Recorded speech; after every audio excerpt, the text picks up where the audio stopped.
Hello friends, welcome to my YouTube channel D K maths vlog. आज हम पढ़ने वाले हैं समाकलन। 12th क्लास का मैथ सिलेबस स्टार्ट कर रहा हूं, जिसमें मैं पढ़ाने वाला हूं आपको समाकलन। समाकलन पढ़ने से पहले हमें कुछ बेसिक बातें हैं जो जाननी ज़रूरी हैं। कौन सी हैं वो बेसिक बातें, चलो देखते हैं। कि समाकलन की जो खोज है वो समतल क्षेत्रों के क्षेत्रफल ज्ञात करने के लिए की गई थी, जिसकी धारणा ऐसी श्रेणी के योगफल की सीमा पर आधारित थी जिसमें पदों की संख्या अनंत और प्रत्येक पद शून्य की ओर अग्रसर था। ठीक है, अब मैं आपको बताता हूं कि ये जो समाकलन है इसकी खोज अवकलन से पहले हुई थी। समाकलन की खोज अवकलन से पहले हुई थी। और जो समाकलन का चिन्ह होता है वो कैसा होता है?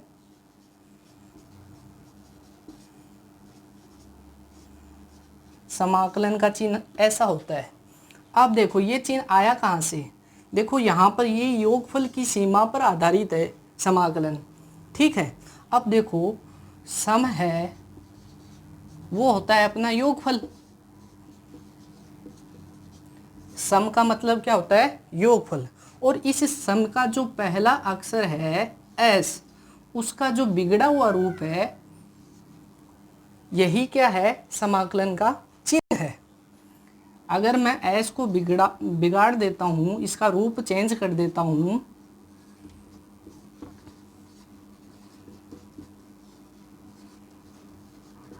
तो हमें ये साइन प्राप्त होता है। और ये जो चिन्ह है यही अपना समाकलन का चिन्ह है।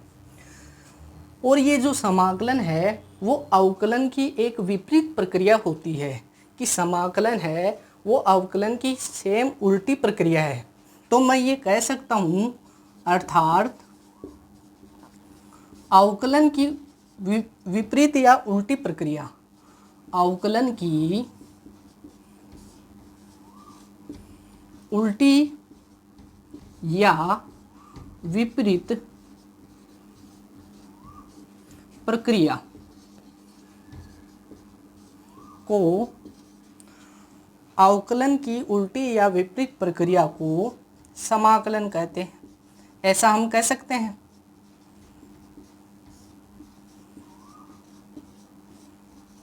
इतना क्लियर है आप सबको? ये जो समाकलन का चिन्ह है वो ऐसा होता है। और ये चिन्ह आया कहाँ से? यहाँ से देखो, इसकी खोज समतल क्षेत्रों के क्षेत्रफल ज्ञात करने के लिए की गई थी, जिसकी धारणा ऐसी श्रेणी की योगफल की सीमा पर आधारित थी।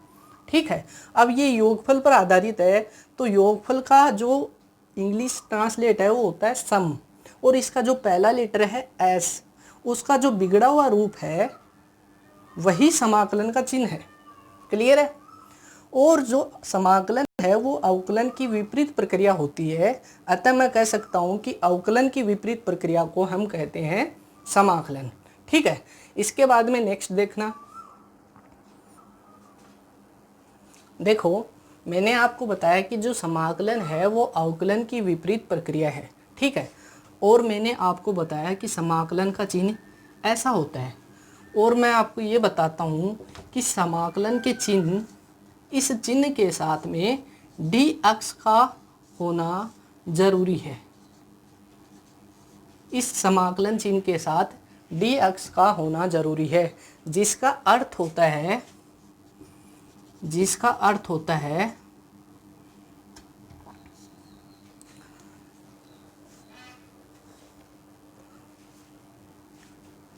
अक्ष के सापेक्ष समाकलन। जिसका अर्थ क्या होता है? अक्ष के सापेक्ष समाकलन। क्लियर है? अब मैं आपको बताता हूं समाकलन का स्थिरांक या अचरांक।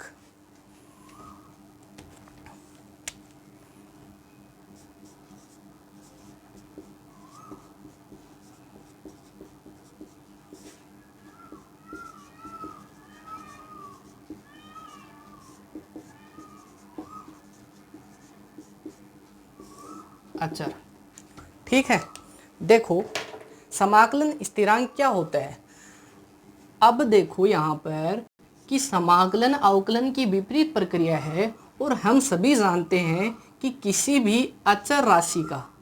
कि किसी भी अचर राशि का यदि क्या किया जाए, अवकलन किया जाए, अवकलन किया जाए, तो हमेशा क्या प्राप्त होता है, 0 प्राप्त होता है। ठीक है, तो मैं क्या करूँगा, मैं मान लेता हूँ कि माना C अचर राशि है, C क्या है, एक अचर राशि है, और मैं इसका क्या करता हूँ, अवकलन करता हूँ, तो हमें क्या मिलेगा, 0 मिलेगा। यहाँ तक क्लियर है? ठीक है, अब देखो नेक्स्ट, ये मैं क्यों बता रहा हूँ अभी आपको समझ में आएगा। देखो, अब देखो, मान लिया कि मैंने कोई फलन माना है एफ एक्स प्लस सी, एफ एक्स प्लस सी, ये कोई फलन है जिसका मैं क्या कर रहा हूँ, अवकलन कर रहा हूँ।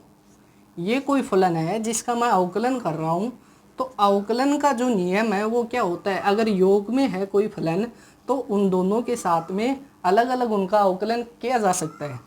तो d upon d x into f x plus d upon d x c, तो इसका तो मान लेते हैं अवकलन हो जाता है F small f x plus c का हो जाएगा अवकलन 0। तो अपने पास क्या बचा, एफ ऑफ एक्स बचा। क्लियर है यहाँ तक? तो मैं क्या लिख सकता हूँ, समाकलन की परिभाषा से, ये देखो, ये हमने समाकलन की परिभाषा अभी अभी पढ़ी है कि समाकलन अवकलन की विपरीत प्रक्रिया है। अगर समाकलन अवकलन की विपरीत प्रक्रिया है तो मैं एफ एक्स का यदि क्या करता हूँ,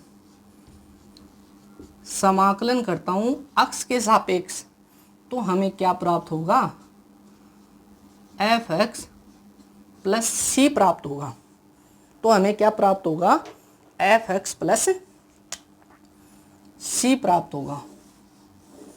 और यहाँ पर जो सी है वो क्या है, अपना अचर पद है, और इस सी का मान अलग अलग हो सकता है। इस सी का मान अलग अलग होने पर इस समाकलन का जो मान है वो भी अलग अलग होगा, जहाँ पर केवल सी का ही अंतर होगा। यानी इस सी की वजह से, इस अचर राशि की वजह से इसका जो समाकलन है वो निश्चित नहीं होता। इसीलिए हम इसको क्या कहते हैं, अनिश्चित समाकलन कहते हैं।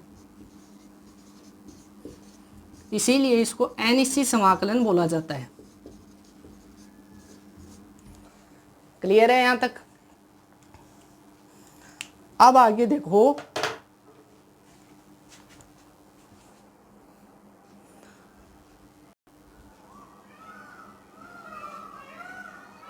आगे देखो, इसमें मैंने आपको इतना बताया, यहाँ पर जो ये फलन है एफ एक्स प्लस सी, ये फलन एफ एक्स का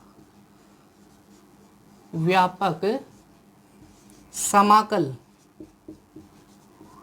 व्यापक समाकल कहलाता है।